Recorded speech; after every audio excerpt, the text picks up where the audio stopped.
Yes, my people, today I'm going to show you how to do a zoom transition in Premiere Pro. You don't need any plugins. Let's go. Upload your two clips onto your timeline, and what you're going to do is you're going to go to your effects and you're going to type in zoom blur.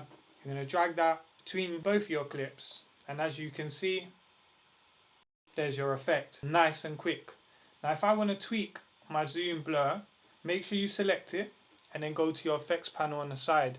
And as you can see here, you have different modes and controls that you can do. You can change your from a fixed position to traveling.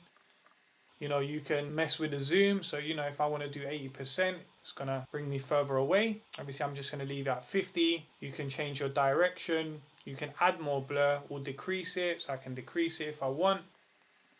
Chromatic aberration, this adds a little bit of color to it if you increase it, and obviously you can work with the edge if you want to add some kind of repeat, or always keep it mirrored. If you want to take a gamble at this, you can actually click the button here that says surprise me, and it basically just surprises you, as you can see here. And there you go, my people. If you've liked what you've seen, please like, comment and subscribe, and I'll see you on the next one. Have a blessed day.